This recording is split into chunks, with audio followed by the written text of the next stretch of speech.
আলাইকুম সুপ্রিয় শিক্ষার্থীবৃন্দ, আশা করি ভালো আছো।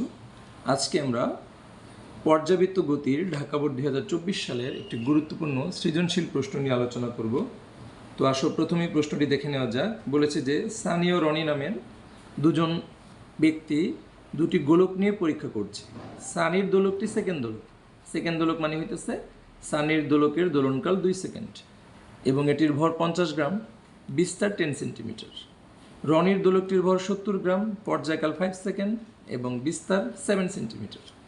তো প্রথমটা বের করতে বলেছে যে সাম্যাবস্থান থেকে 6 সেন্টিমিটার অবস্থানে সানির দোলকটির বেগ নির্ণয় করো। তো এক্ষেত্রে আমরা কি সূত্র পাই? সানির দোলকটির বেগের ক্ষেত্রে আমরা জানি বেগের সূত্র হইতেছে v = ω √a square minus x square. ঠিক আছে, v = ω √a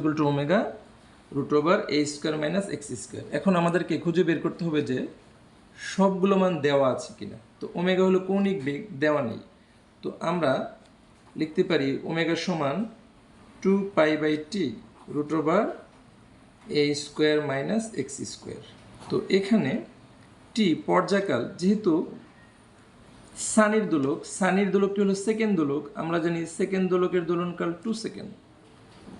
এ হইতেছে বিস্তার দেওয়া আছে 10 সেন্টিমিটার, মানে হলো 0.1 মিটার। এক্স সাম্যাবস্থান থেকে সরণ কত? 6 সেন্টিমিটার মানে 0.06 মিটার। এই মানগুলো বসালে কিন্তু সহজেই আমরা সাম্যাবস্থান থেকে 6 সেন্টিমিটার অবস্থানে সানির দোলকটির বেগ নির্ণয় করতে পারি। বা v = আমরা পেয়ে যাব 2 × 3.1416 ডিভাইডেড বাই 2 √ এর মান হচ্ছে 0.1 স্কোয়ার মাইনাস 0.06 স্কোয়ার। তো এটাকে সমাধান করলে ক্যালকুলেটরে আমরা পেয়ে যাব 0.251328 মিটার পার সেকেন্ড। এটা হইতেছে সাম্যাবস্থান থেকে 6 সেন্টিমিটার অবস্থানে সানির দোলকটির বেগ। খুবই সহজ, আশা করি বুঝতে পেরেছ। এরপর আমরা চলে যাব সানি ও রনি উভয় দোলকের মধ্যে কার দোলকের শক্তি বেশি, অর্থাৎ দোনো দোলকের ক্ষেত্রে আমরা গতি শক্তি বা শক্তিটা বের করব। ঠিক আছে, তো ঘ নাম্বার, প্রথমে আমরা সানির ক্ষেত্রে বের করি। সানির দোলকের ক্ষেত্রে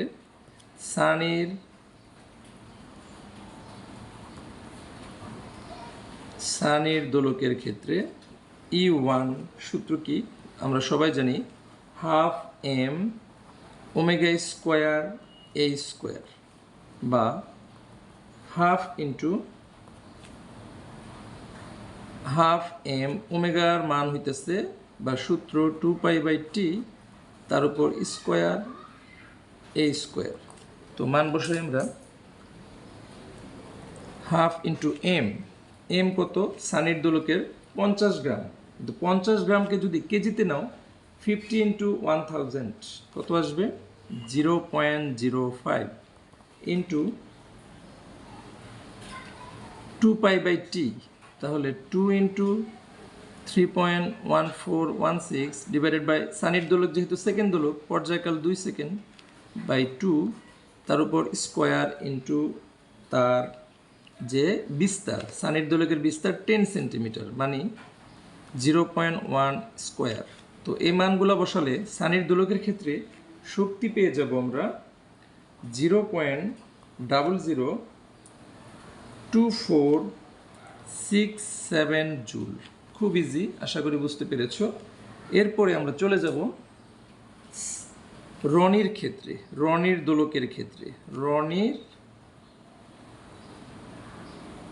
দোলকের ক্ষেত্রে শক্তি হবে E2 সমান 12m 2π/t square a square. তো রনির দোলকের ক্ষেত্রে ভর কত ছিল? রনির দোলকের ভর কিন্তু ছিল 70 গ্রাম। কেজিতে যদি কনভার্ট করো পেয়ে যাবা 0.07। 2π/t 2 × 3.1416 ডিভাইডেড বাই t রনির দোলক কিন্তু সেকেন্ড দোলক ছিল না, তার কিন্তু আলাদা পর্যায়কাল দেওয়া ছিল, যেটা ছিল 5 সেকেন্ড। তাহলে এখানে হবে 5 তার উপর স্কোয়ার ইন্টু বিস্তার। উভয় দোলকের বিস্তার কি সেম ছিল? না, রনির দোলকের বিস্তার ছিল 7 সেন্টিমিটার। তাহলে হবে 0.07 তার উপর স্কোয়ার। এটাকে যদি ক্যালকুলেটরে সমাধান করো তাহলে মানটা পেয়ে যাবে 0.00002708 জুল। কার দোলকের শক্তি বেশি? 24, এটা 004। তাহলে E1 বড়, অর্থাৎ সানির দোলকের শক্তি বেশি। যেহেতু E1 গ্রেটার দেন E2, তাহলে বলা যায় সানির দোলকের কি শক্তি বেশি। তো দেখো, আশা করি বুঝতে পারছো। খুব ইম্পর্ট্যান্ট এবং সহজ একটি সিকিউ এসেছিল ঢাকা বোর্ড 2024-এ।